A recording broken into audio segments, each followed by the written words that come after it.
Bonjour et bienvenue dans votre revue de presse de ce mardi 28 janvier 2020.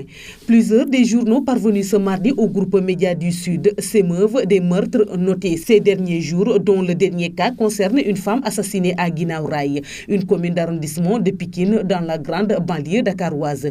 Ndioba Seck, exécuté au couteau, rapporte Libération, notant que le corps de la victime a été jeté sur un tas de pneus usés. Son téléphone portable et son portefeuille contenant 10 000 francs CFA ont été retrouvés sur les lieux, ajoute ce journal.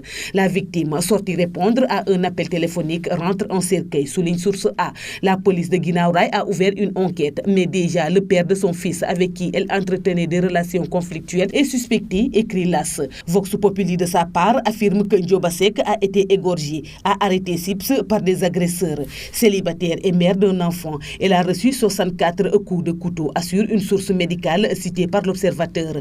Le même journal assure que la victime n'a pas été égorgé ni violé. De même écarte-t-il la thèse du vol. Toujours est-il que Ndioba Seck allonge la liste macabre, fait observer critique. La terreur s'est installée au Sénégal où des crimes de sang se multiplient. Agressions mortelles, crimes crapuleux, viols et violences, relève critique. Après Kaolack et Sédhiou, une nouvelle victime à Pikine, indique le quotidien affichant série sans fin. Après le meurtre de la sage-femme Rokhaya Gueye, bastonnée à mort par un kankuran à Sédhiou, il s'en est suivi la semaine dernière de celui du jeune américain Mohamed Kabir Cissé, victime d'une agression perpétrée par une bande de malfaiteurs dans la cité religieuse de Médine Baye à Kaolack, rappelle le quotidien.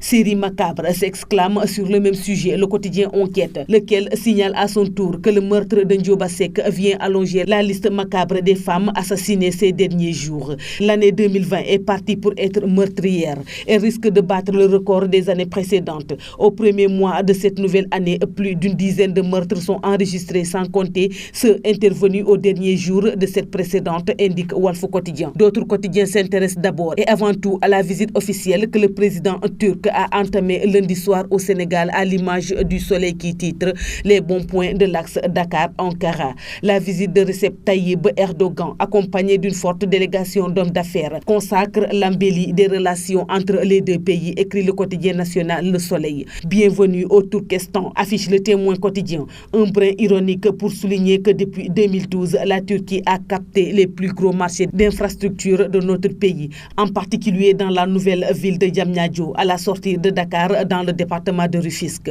Et enfin, Sud Quotidien s'intéresse au vote par l'Assemblée nationale du Code gazier, un texte visant notamment à valoriser le gaz découvert au Sénégal, à renforcer le mix énergétique et l'indépendance énergétique du pays, selon le journal. C'est tout pour la revue de presse parvenue à la rédaction du groupe Média du Sud. Merci et bonne lecture à tous.